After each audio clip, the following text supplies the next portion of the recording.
It was a culmination of a lot of things. You let them shoot 51% from the field, 48% from three. I mean, ironically, Carolina shot 39% from three. That's a really good number for this team. But when you give up 13 compared to just making 5, that's a 24-point difference. You lose by 23. You do the math there.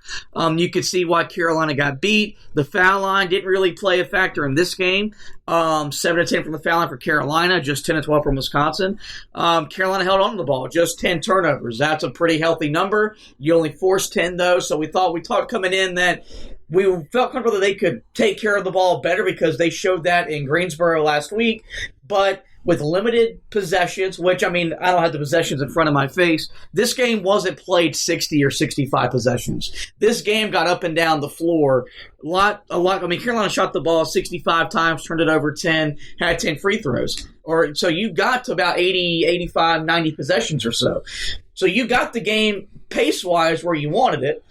But we also said if you're going to take care of the ball on the other end, you've got to force turnovers. Wisconsin entered the game averaging the least turnovers in the country at just a little over 6. Yep. You got them to turn it over 10 times. Ultimately, that wasn't enough. And while this number didn't dominate while Carolina got beat, it's been the tone all year long. When they get out-rebounded, they lose. And now, granted, they only got out-rebounded 37 to 34. But if Carolina would have pounded the rebounds, they entered the game with a plus 10 rebounding margin in the country. Yep. That's the best in college basketball.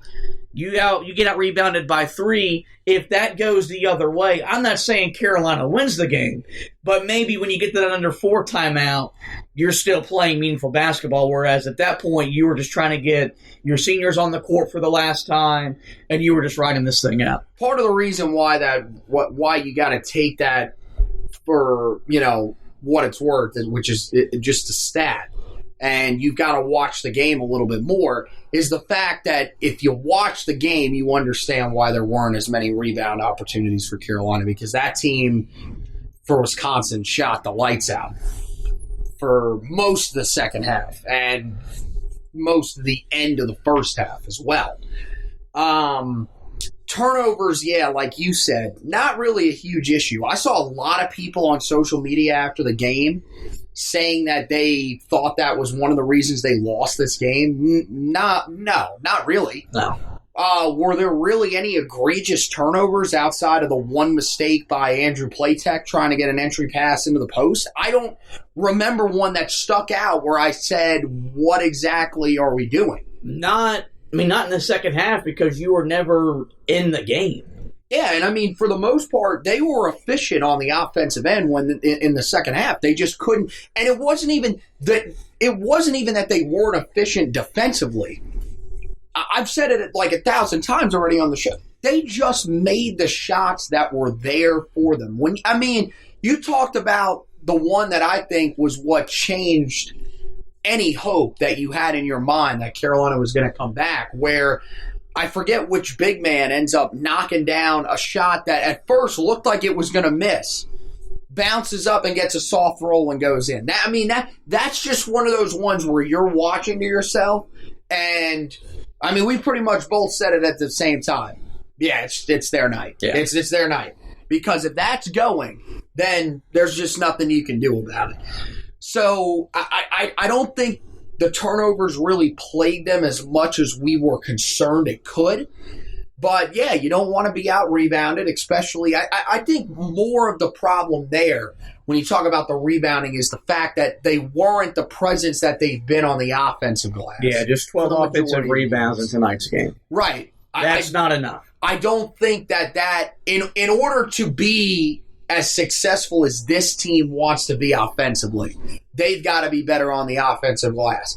Now, next year's team, it could be a little bit different if these guys come back and can develop as perimeter shooters. But right now, with the fact that you really struggle to shoot the ball from the perimeter, you need your guys on the inside to be able to collect offensive rebounds and finish with second chance points. Well, that's Carolina's especially this year, that was their best offense. And yeah, exactly. And Wisconsin committed to taking them off the offensive glass.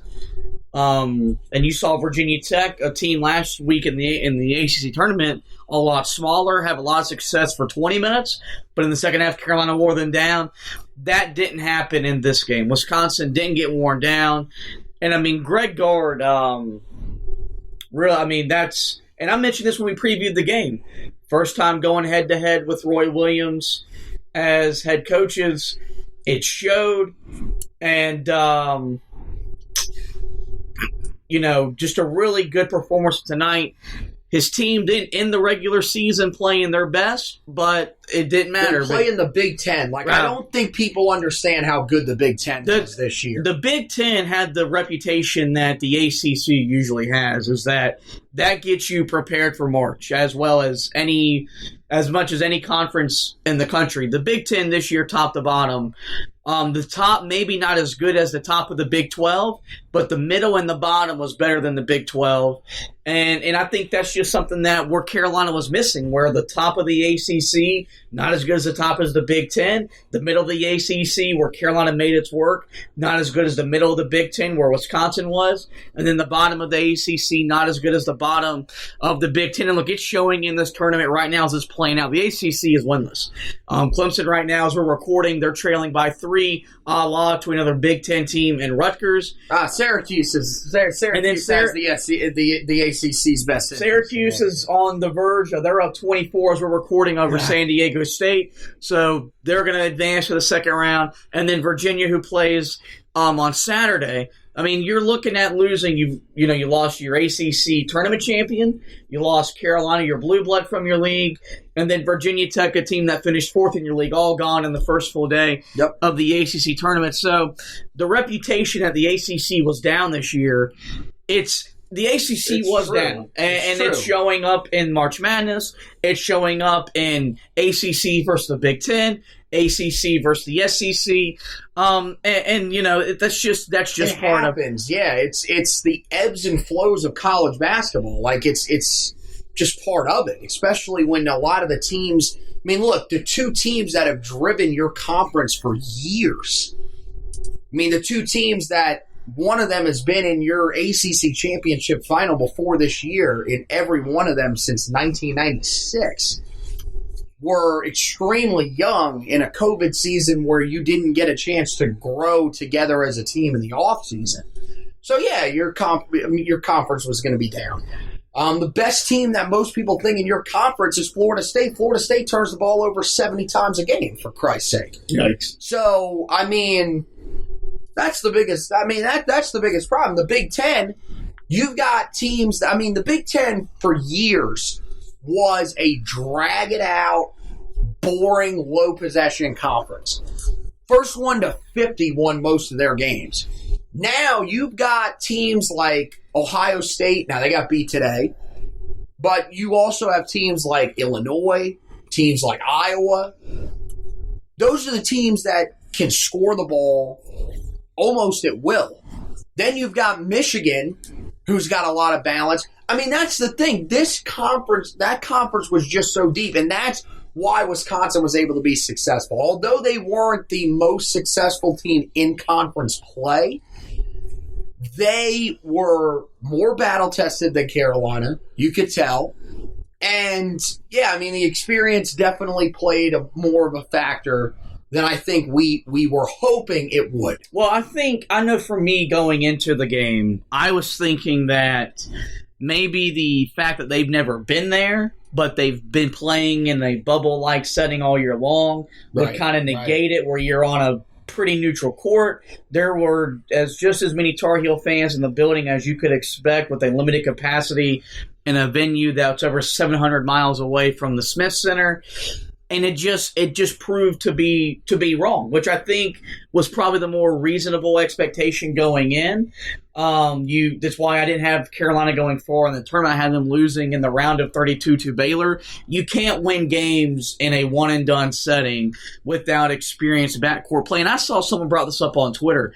And there's no ill will to Jeremiah Francis leaving and transferring because he thought it was best for his basketball career. But we'll never know the difference it would have made having a guy that's been in this system for a year, even if he came off the bench. Even Seven Woods. Potentially Jalik Felton if he would have hung on through his career. If you would have had those guys or that guy on your roster. Or Kobe White. Ooh. So it's just something with Wisconsin that, when they needed to make plays, and there was a few times in the second half where they probably needed to make a play to stymie a Carolina run, they just made them because... And it wasn't for a lack of Carolina trying to stop them from making that play. They hit the shot when they needed to. Mainly Brad Davidson hit the shot when he needed to. And as it got noted up on the broadcast and on social media, the starting lineup for Wisconsin is older on average than the starting lineup for Chicago Bulls, who play professionally in the NBA. Yeah, that blew my mind. That was stunning. So for all those people that try to downplay experience, it matters. Well, we talked about that a lot when we were going through the 2016 and 17 runs with this team. Now, we didn't have a podcast, so you can't go back and listen to it. But that was the big reason those teams were able to have success. It's the big reason why that team in 2019 that we thought was going to be so good and be able to make a deep run wasn't able to have as much success because they weren't as experienced as some of those other teams that they ended up facing, like Auburn, when it was all said and done. That was the difference. And I mean, look, it proves itself time and time again. You want to believe that eventually, because this is the way that the major programs in college basketball are going, that eventually the one-and-done talent, the younger, inexperienced talent will win out. But I don't think that is going to happen. And it's the reason why when we get into the offseason, when we go through the state of the program, everything like that, and we start talking about it, you're going to have to bring up the thought of, is it time for Carolina to change the mindset back to getting these guys? You still want to get some talented guys in there. One of the areas that a lot of people have focused on is you want to get a talented wing player. But you want some of these 3-4 year guys. This last class probably has those guys there, but you want to get back to that more consistently, mainly at the point guards. Yeah. That's where you want to find those types of guys. It just pays dividends as we're watching this tournament unfold. You've looked at the teams that have made upsets. Oral Roberts upsetting Ohio State, North Texas upsetting Purdue.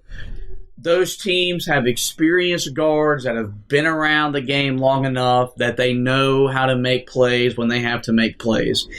Carolina doesn't have that in their backcourt. They didn't have that in their backcourt, and it's why this team was 18-11. And there's nothing you can do about it. Yeah, and it's why their season was as up and down as it was. Mm-hmm. It's why their season ended the way it ended, because they didn't know any better. They didn't know how to handle the moment. In 2019, you had a young Kobe White, but you also had a senior Kenny Williams, a senior Cam Johnson, who had been around the ACC, they've been around high Division I college basketball for 4 years. But even having that young starting point guard in Kobe White made a difference as you got deeper into the tournament, where when you had Marcus Page, made a run to a national championship game, when you had Joel Berry, you won a national championship game. That's the difference. I mean, even as small as that is, that point guard position, having experience there, is just, it's so huge. And Carolina hasn't had it the last time. I always say it, every time we get to the tournament, when I break down my bracket and I look at it, guard play wins in March. Mm-hmm. Veteran guard play wins even bigger in March, and that was going to be the ultimate undoing for Carolina. The game just went final. Rutgers takes Clemson down, so now the ACC will remain winless. Rough start for the until ACC. Syracuse's game goes final in the waning in a few minutes. But a couple things happened tonight with tonight's loss. Roy Williams was his first ever loss in the round of 64. He is now a